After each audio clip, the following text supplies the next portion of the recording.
काफ़ी important topic है। तो फर्स्ट ऑफ ऑल हम क्या करते हैं, यहाँ पर उसका फिगर बना लेते हैं। देखिए फिगर कैसे बनाना है, बहुत अच्छे से क्लियर करूँगा और बहुत अच्छे से आप लोग समझना, ठीक है। सपोज़ कीजिए यहाँ पर एक आपके पास प्रिज्म है, ये है एक प्रिज्म, ठीक है बच्चों, ये है प्रिज्म। अब इसका हम नामकरण कर देते हैं, इसको एक नाम दे देते हैं P, इसको नाम देते हैं Q एंड इसको नाम दे देते हैं R, ठीक है। ये एक प्रिज्म है आपके पास। अब यहाँ से सपोज़ कीजिए एक किरण इस तरीके से जा रही है, ये यहाँ पर, ठीक है, इसको बोलेंगे आपतित किरण। अब मैं एक चीज़ आपको बता दूँ, ये जो है ये एक सघन माध्यम है, ठीक है, और ये जो होगा ये क्या होगा, एक विरल माध्यम होगा। इसको N1 भी कह सकते हैं और इसको N2 भी कह सकते हैं, ठीक है।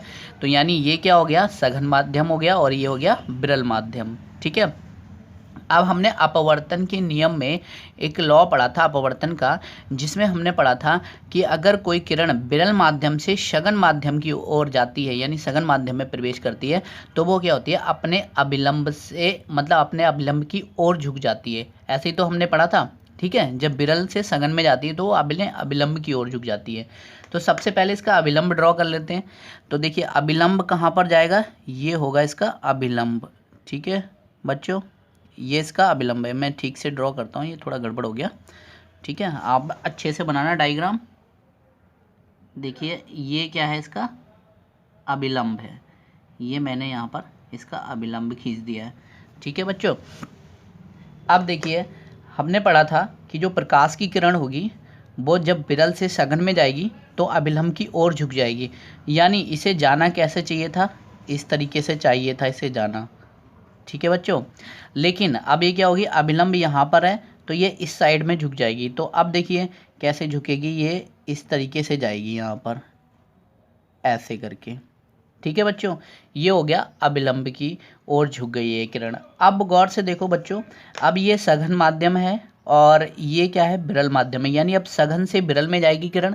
तो क्या तब क्या होगा, तब क्या होगा बच्चों, देखिए तब ये जो होगी ये अपने अभिलंब से दूर की ओर हटेगी। तो अभिलंब आप खींच लेते हैं, अभिलंब कहाँ की ओर होगा, देखिए जैसे हमने यहाँ पर ड्रॉ किया था अभिलंब, वैसे ही अब यहाँ पर भी हम अभिलंब ड्रॉ कर लेते हैं इस तरीके से। ये देखिए यहाँ पर अभिलंब बना लिया। अब हमने पढ़ा था कि जब सघन से विरल में जाती है किरण तो वो अभिलंब से दूर हटती है, तो अभिलंब ऊपर की ओर है, तो अभिलंब की जो किरण होगी वो किस साइड में जानी चाहिए, इस साइड में जानी चाहिए। तो यहाँ से इस तरीके से ये निकल जाएगी। तो कुल मिला के ये बन गया आपका डायग्राम। अब इसका नामकरण करते हैं। देखिए यहाँ से ये आपतित किरण जा रही है, ठीक है, और सपोज करिए अगर मान लीजिए यहाँ से अगर भेजी जाए, ये भी विरल है और ये भी सघन है, तो यहाँ से अगर किरण को ऐसे भेजा जाए तो किरण कैसे जानी चाहिए थी, ऐसे जानी चाहिए थी, देखो ज़रा, है ना, ये जानी चाहिए थी। तो अब देखिए इसका नामकरण करते हैं। तो नामकरण में देखिए ये वाला जो एंगल था, ये वाला, ये छोटा सा जो एंगल है इसको हम बोलेंगे डेल्टा एम, ठीक है बच्चों, ये हो गया डेल्टा एम। और इसको बोलते हैं विचलन कोण, ठीक है, डेल्टा एम को बोलते हैं विचलन कोण। अब देखिए ये क्या है, आपतित किरण है और ये अभिलंब है। तो आपतित किरण और अभिलंब के बीच बना हुआ कोण जो होता है उसे हम बोलते हैं आई। तो दोस्तों इसको मैं बोल देता हूँ I1, ठीक है। अब देखिए बच्चों यहाँ पर ये जो किरण थी ये वाली, ये अपवर्तित ये सॉरी अगर इधर से देखा जाए इस साइड से, तो ये क्या होगी, आपतित किरण होगी ये भी, और ये भी क्या होगा, अभिलंब। तो यहाँ पर भी जो बनेगा कोण वो भी क्या होगा, I होगा। तो इसको हम डिनोट कर रहे हैं I2 से, ठीक है। क्लियर है कहानी। अब देखिए बच्चों यहाँ पर अगर देखोगे ध्यान से तो ये क्या होगी, आपकी अपवर्तित किरण होगी ये वाली, और ये जो है अभिलंब है। तो इन दोनों के बीच में जो कोण बनता है उसे हम R से प्रदर्शित करते हैं। तो ये हो गया R1, ठीक है। ऐसी सेम यहाँ पर हो जाएगा, ये क्या हो जाएगा, R2 हो जाएगा, ठीक है। ये क्लियर है कहानी। और अब देखो बच्चों यहाँ पर एक लॉ हमने पढ़ा था मैथमेटिक्स में कि ये जो होते हैं इस तरीके से शीर्षा और विमुख कोण जो होते हैं, मान लो अगर ये I है तो ये भी क्या होना चाहिए, I होना चाहिए। शीर्षा विमुख कोण जो होते हैं वो बराबर होते हैं। तो यहाँ पर अगर देखोगे ये I1 है तो इसका शीर्षाभिमुख कोण कौन सा हुआ, ये वाला पूरा कोण हुआ। तो ये जो पूरा कोण है, ये वाला एंगल, ये पूरा एंगल, ये भी क्या हो जाएगा, I1 हो जाएगा। ठीक है, ऐसी सेम ये वाला जो पूरा एंगल है इसका, तो ये वाला पूरा जो एंगल होगा ये भी क्या हो जाएगा, I2 हो जाएगा। ये क्लियर है कहानी। ठीक है बच्चों, ये पूरी क्लियर है कहानी। तो ऐसे ही अगर आप देखो, ये पूरा जो एंगल है वो I1 है, और ये जो छोटा सा एंगल है यहाँ से यहाँ तक का, ये R1 है। तो अगर मुझे इतना निकालना है एंगल, तो इस पूरे में से अगर मैं इतना घटा दूँ तो ये पूरा निकल जाएगा। तो ये पूरा कितना है हमारे पास, I1 है, और ये छोटा सा कितना, R1 है। तो ये वाला जो एंगल होगा वो कितना होगा, I1 माइनस R1। क्लियर है कहानी। और यहाँ वाला भी, यहाँ वाला एंगल की अगर बात करें तो ये वाला भी एंगल जो होगा वो कितना होगा, I2 माइनस R2। ठीक है, I2 माइनस R2। ठीक है बच्चों, ये क्लियर हो गई कहानी। ये सारे आपके एंगल मैंने डिनोट कर दिए हैं, और इस पॉइंट को हम बोल देते हैं O पॉइंट। ठीक है, और इसको बोलते हैं A पॉइंट, और इसको बोलते हैं B पॉइंट। ठीक है, ये सारे पॉइंट्स हमने डिनोट कर दिए। अब आपको फाइनली जो डायग्राम है वो बन चुका है। अब आपको क्या करना है, इसका डेरिवेशन करना है। अब डेरिवेशन कैसे करना है मैं आपको बताता हूँ। देखिए बच्चों, यहाँ पर अगर देखोगे PAOB, ये एक चतुर्भुज बन रहा है, और चतुर्भुज के चारों कोणों का जो योग होता है वो 360 होता है, यानी 360 डिग्री होता है। तो मैं यहाँ पर लिख रहा हूँ कि चूँकि चतुर्भुज के चारों कोणों का योग 360 डिग्री होता है। ठीक है बच्चों, ये लिख लिया, होता है। अतः चतुर्भुज PAOB में, ठीक है, इस चतुर्भुज में देखते हैं। अब एंगल देखते हैं कौन कौन से एंगल है हमारे पास। ठीक है, तो एंगल में अगर देखोगे तो यहाँ पर एक तो एंगल है PAO। ठीक है, तो यहाँ पे लिख रहा हूँ angle PAO plus angle AOB, angle AOB plus angle OBP plus angle BPA या APB बराबर 360। ये चारों एंगल का योग जो होगा वो कितना होगा, 360 होगा। ये क्लियर है कहानी। अब गौर से देखो, अगर ध्यान से देखोगे तो ये क्या है, एक अभिलंब पड़ा हुआ है इस एंगल पर। ठीक है, और ये क्या है, एक तल है। तो अगर गौर से देखोगे तो यहाँ से यहाँ तक का पूरा एंगल कितना होगा, 90 डिग्री होगा, क्योंकि ये 90 डिग्री ही बनाएगा। ठीक है, तो यहाँ पर लिख लेता हूँ मैं, यहाँ पर कि दिया है, अब क्या दिया है देखिए, एंगल PAO बराबर 90 डिग्री। ऐसी सेम क्या हो जाएगा, OBP बराबर 90 डिग्री। तो ये वाला एंगल और ये वाला एंगल दोनों के हो जाएंगे 90 डिग्री के हो जाएंगे। तो दिस इम्प्लाइज, अप्लाई करते हैं इसे। अगर अप्लाई करेंगे तो क्या मिलेगा हमको, देखिए PAO बराबर कितना है, 90 डिग्री, और AOB हमें निकालना है, अभी है नहीं हमारे पास, और OBP ये कितना है, 90 डिग्री है। ठीक है, और ABP अगर गौर से देखोगे, ABP जो एंगल है आपका, APB, ये मान लेते हैं यहाँ पर, ये आपका जो है वो A है। ठीक है, ये वाला एंगल मान लेते हैं कैपिटल A है। तो यहाँ पर मैं लिख लेता हूँ कैपिटल A बराबर 360। ये क्लियर है कहानी। अब देखिए, angle AOB plus A plus 180, इन दोनों को जोड़ने पे 180 हो जाएगा, 360, और एंगल AOB बराबर 360 माइनस 180 माइनस A, ऐसे हो जाएगा ना। अब इसके बाद क्या होगा, एंगल AOB बराबर 180 माइनस A, इसको बोल देते हैं क्वेश्चन नंबर 1। ये क्लियर है कहानी, यहाँ तक इतना पूरा क्लियर हो गया। अब देखो अगली कहानी करते हैं। अब अगली कहानी में क्या करेंगे हम, ये देखिए, अब अगली कहानी में मैं ले रहा हूँ ट्रायंगल ABO। ठीक है, तो हमें पता है कि चूँकि त्रिभुज के तीनों कोणों का योग 180 डिग्री होता है। ठीक है, ये क्या होता है, 180 डिग्री होता है। तो जब ये तीनों कोणों का योग जो होता है 180 डिग्री होता है, तो हम फिर से इसमें अप्लाई कर सकते हैं क्या चीज़, तीनों कोणों का योग। तो आप देखिए तीनों कोणों का योग कैसे अप्लाई करेंगे इसमें। देखिए हमने एंगल जो लिया, ट्रायंगल जो लिया है वो है ट्रायंगल ए बी ओ। तो ट्रायंगल ए बी ओ में देखेंगे तो angle A O B plus angle O B A plus angle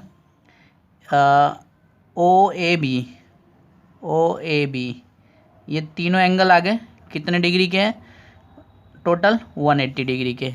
अब देखिए गौर से, एंगल ए ओ बी तो हमें पता नहीं है अभी, ठीक है, और एंगल ओ बी ए यानी ये वाला एंगल, तो ये वाला एंगल कितना है, R2 है। तो मैं यहाँ पर इसको R2 लिख दे रहा हूँ, ठीक है, इसको मैं लिख रहा हूँ R2। ऐसे ही ये वाला कितना है, R1 है, ठीक है, तो ये लिख रहा हूँ मैं R1 बराबर 180। ये क्लियर है कहानी। तो एंगल ए ओ बी बराबर 180 माइनस R1 प्लस R2, ऐसे लिख सकता हूँ ना इन दोनों को इस साइड में लाके, ठीक है, इस साइड में ले आऊँगा तो ये इतनी कहानी हो जाएगी। तो आप गौर से देखो, इसको बोल देते हैं इक्वेशन नंबर 2। ये क्लियर है यहाँ तक, ये पूरी कहानी क्लियर हो गई आपकी, ठीक है। अब बात करते हैं आगे की कहानी की। तो अब देखिए, अब इक्वेशन नंबर 1 और इक्वेशन नंबर 2, इन दोनों का देखिए ए ओ बी है और यहाँ पर भी ए ओ बी है, तो इन दोनों को हल करते हैं।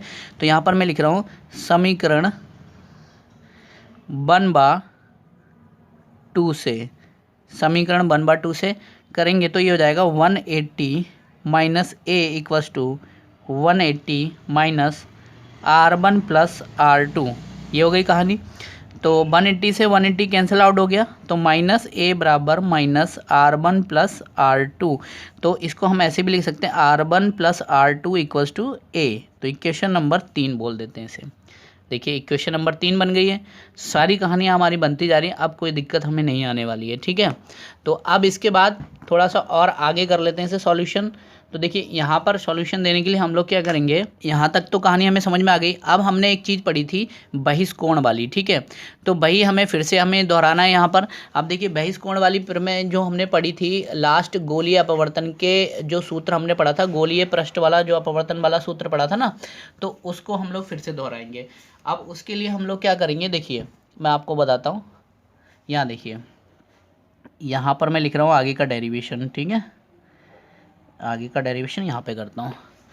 तो अब देखिए R1 प्लस R2 बराबर ए, तो हमने इक्वेशन नंबर 3 बना दी थी, इसमें कोई दोहराया नहीं है, ठीक है। अब देखिए यहाँ पर आगे की कहानी करते हैं। अब मैं देखो ट्रायंगल ले रहा हूँ, यहाँ पर एक नाम दे रहा हूँ N इस जगह पे, ठीक है, N नाम दे दिया। तो एक ट्रायंगल ले रहा हूँ, ट्रायंगल NAB में, इसमें अगर देखोगे तो कुछ इस तरह का ट्रायंगल बन रहा है। ये इस तरीके से ट्रायंगल बन रहा है, जहाँ पर डेल्टा M है यहाँ पर, और यहाँ पर है R1 minus I1 minus R1 और I2 माइनस R2, इस तरीके से दे रखे हैं एंगल।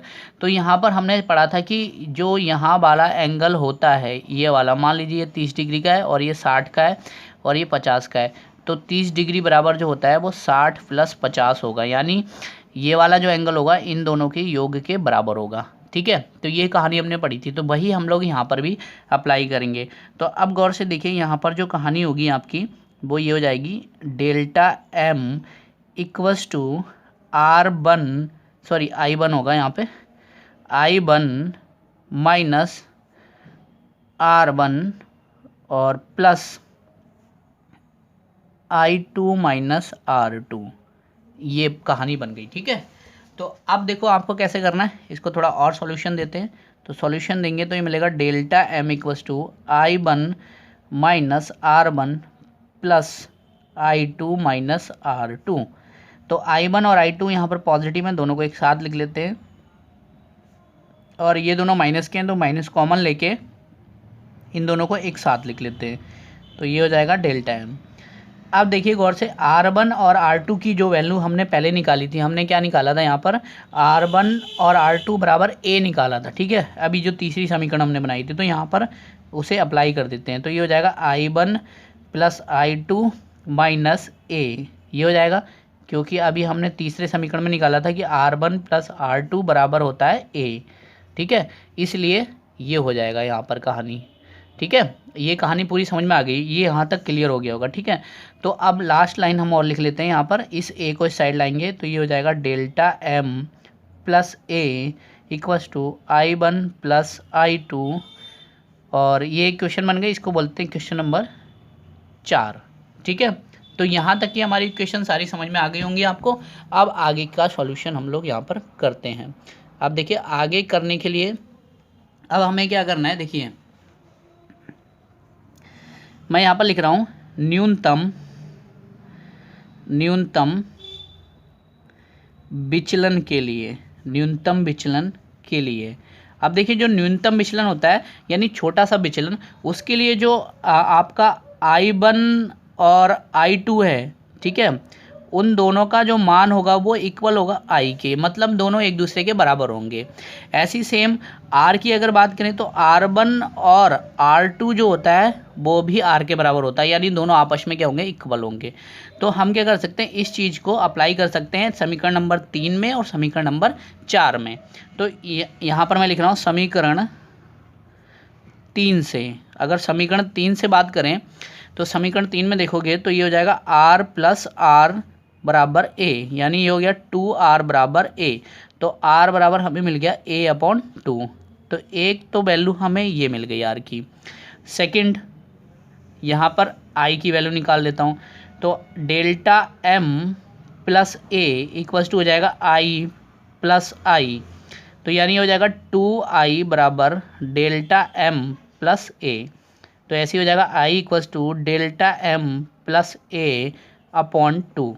ये कहानी आ गई, ये I की वैल्यू आ गई और ये R की वैल्यू आ गई। अब सिंपल लास्ट स्टेप हमारा बचा है और इसके बाद हमारा जो डेरिवेशन है वो ख़त्म हो जाएगा। अब देखिए यहाँ तक कहानी समझ में आ गई। अब हम क्या कर सकते हैं, देखिए हमने स्नेल का नियम पढ़ा था, तो स्नेल के नियम से, स्नेल के नियम से, अब स्नेल के नियम की अगर बात करें तो स्नेल का जो नियम था वो था कि अपवर्तनांक बराबर साइन I/sin R, ये होता था। तो एक काम करते हैं, वैल्यू रख देते हैं यहाँ पर।